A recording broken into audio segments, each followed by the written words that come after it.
querido, minha querida, bem-vindo ao programa Em Frente. Eu sou o pastor Silas e estou aqui com você hoje para falar a respeito de um assunto que talvez você se pergunte aí algumas vezes: pecado. O que é o pecado? O que acontece por causa do pecado?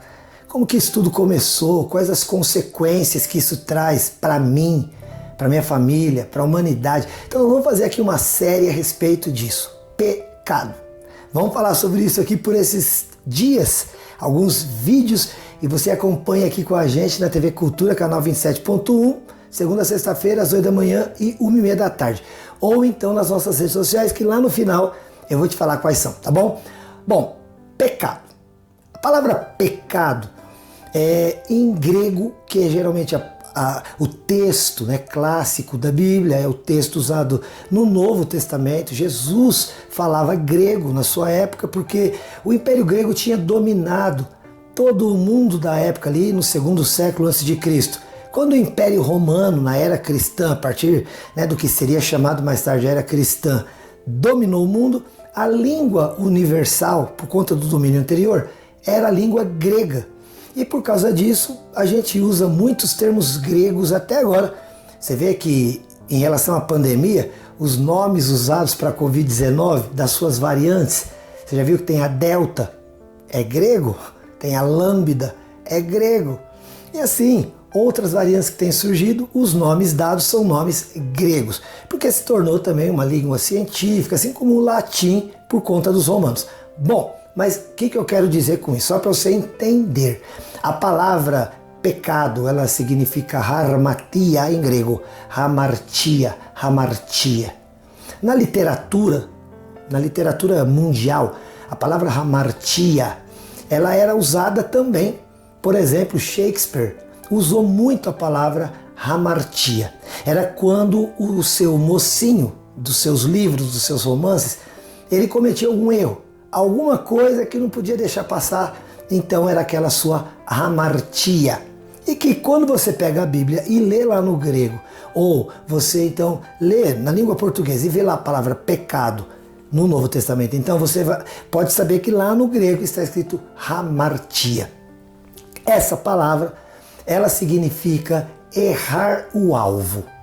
É como se você tivesse na mão aquele dardo com aquele círculo, sabe, com várias pontuações para você acertar no meio. E foi isso que aconteceu quando Adão e Eva foram colocados no Jardim do Éden, e para eles foi dito: olha, vocês podem comer de todas as árvores e de todos os frutos que essas árvores do jardim produzem, mas da árvore que está no meio vocês não devem comer. E Deus estava fazendo aquilo como uma prova mesmo, porque Ele não queria o homem e a mulher o amando gratuitamente.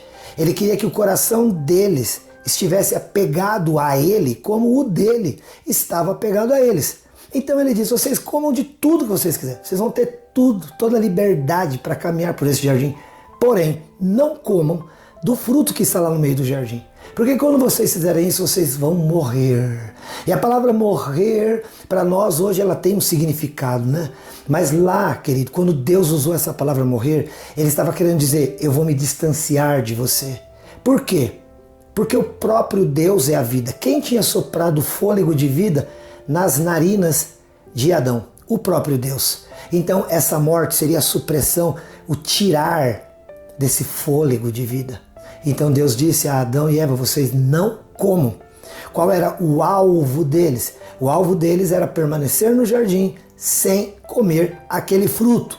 Porque se eles comessem do fruto da árvore que estava no meio do jardim, eles estavam assim errando o objetivo, o alvo que Deus tinha proposto a eles. Mas, infelizmente, diz a Bíblia que o demônio, aquele que a gente hoje chama de diabo ou Satanás, ele tinha sido expulso do céu. E ele passou a odiar o ser humano, que era muito amado por Deus. E aqui na terra, então, ele incorpora uma serpente que vem e diz a Eva que ela poderia, se quisesse, comer daquele fruto que Deus tinha dito: não coma. Eva olhou para aquele fruto e achou aquele fruto agradável aos olhos, desejável para se comer e também desejável para obter conhecimento. Porque a serpente disse para ela: se você comer, você vai ficar igual a Deus, conhecendo o bem e o mal. E como nós somos curiosos, né? Como a gente gosta de saber das coisas. E Eva então pegou aquele fruto, comeu, passou para o marido, que comeu também. E aí, querido, nós dizemos que Adão e Eva pecaram. Ou eles erraram o alvo. Que alvo era este? O alvo estabelecido por Deus, de que eles vivessem da melhor maneira possível, mas debaixo da obediência à palavra de Deus. Então o pecado é tudo aquilo que eu faço e que está em desacordo com a palavra de Deus. Deus tem para mim um alvo, Deus tem para mim princípios, Deus tem para cada um de nós certas regras, limites colocados. Você vê, o Jardim do Éden tinha muitos frutos e estes frutos estavam completamente livres para serem tomados. E o homem e a mulher poderiam fazer isso. Mas a única coisa que Deus disse é: não comam do fruto que está no meio do jardim. Porque era para que eles soubessem, eles gostam de mim, o tanto que eu gosto deles.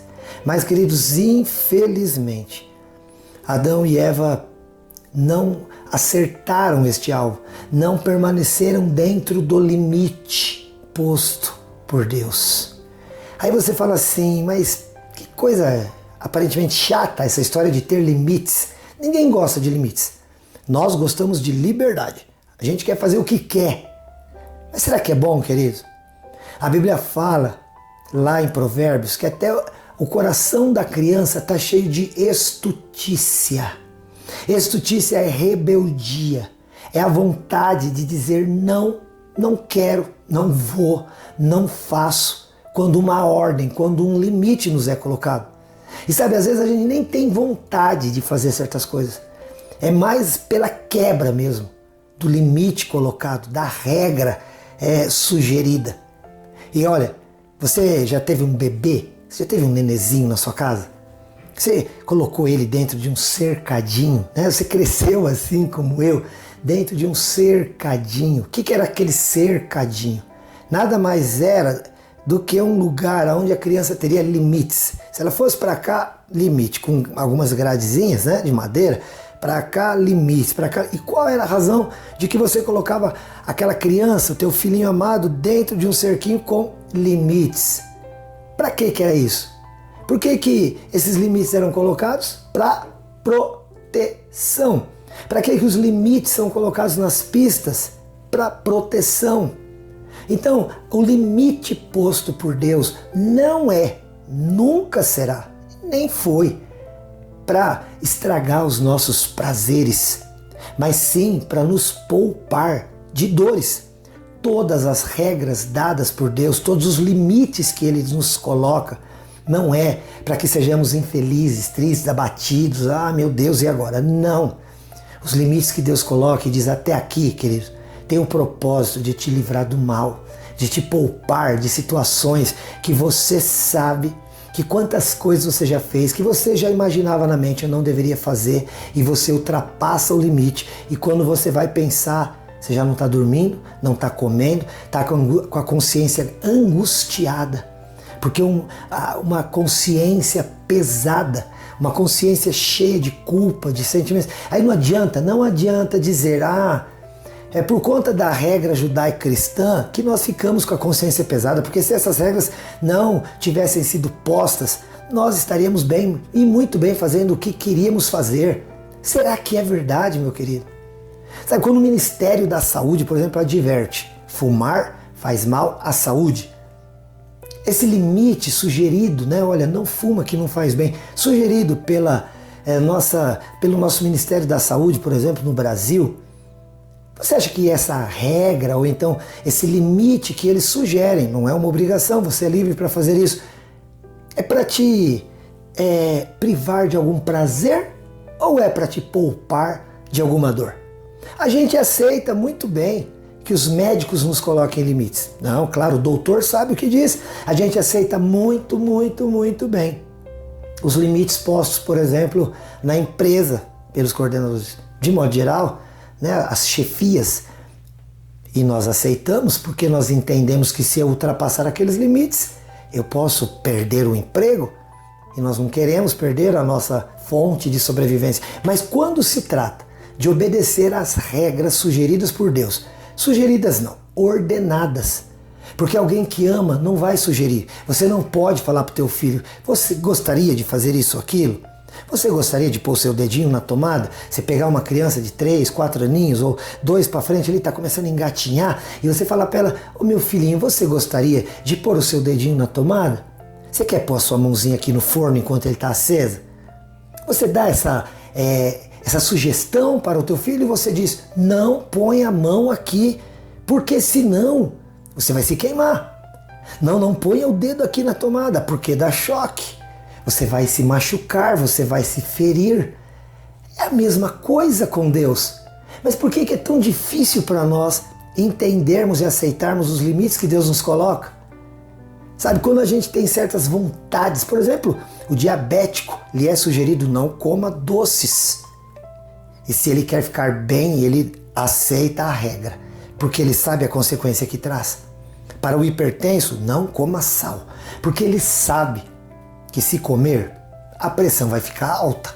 Mas se Deus nos diz algo pela sua palavra, dizendo, meu filho, não faça isso, ou então faça aquilo, a gente começa a entrar em parafuso e falar, por que Deus colocou essas vontades em mim se eu não posso satisfazê-las? Não são todas as vontades, queridos, que temos que podemos satisfazer. Agostinho disse uma coisa muito importante, nós temos liberdade, mas nós não temos autonomia. Você é diabético, você quer entrar na doceria e se acabar de comer doce? Você tem liberdade, faça isso. Mas você não tem autonomia para fazer isso, porque você vai esbarrar nas consequências que isso te trará. A gente tem liberdade aqui, por exemplo, eu estou aqui nesse escritório, eu posso fazer algumas coisas, mudar as cores e tal, das luzes, eu posso fazer alguns arranjos aqui, mas há limite. Eu posso falar com você, esse escritório está aqui num prédio e eu tenho que tomar cuidado com o volume. A gente tem certos limites de som na rua, por exemplo. Hoje, com a Covid-19, nós temos regras e limites em relação à quantidade de pessoas com quem nós convivemos socialmente. Por que isso? Para nos deixar mal e amargurados? Não. São regras colocadas para nos poupar, nos livrar do mal. Querido, então, aquilo que fazemos e que foge do alvo que Deus colocou para nos poupar do mal, isso chama-se pecado. E não adianta pensar que vai falar, eu vou deixar Deus tão triste com o pecado. Não. Quem fica triste com o pecado depois que ele é cometido, sou eu, é você. Então essa semana, ou por estes vídeos, nós vamos falar sobre o que é o pecado. Eu tenho te dito, pecados são sim regras, pecados são sim limites colocados por Deus. Com qual intenção? Tirar a alegria e o prazer de viver? Não.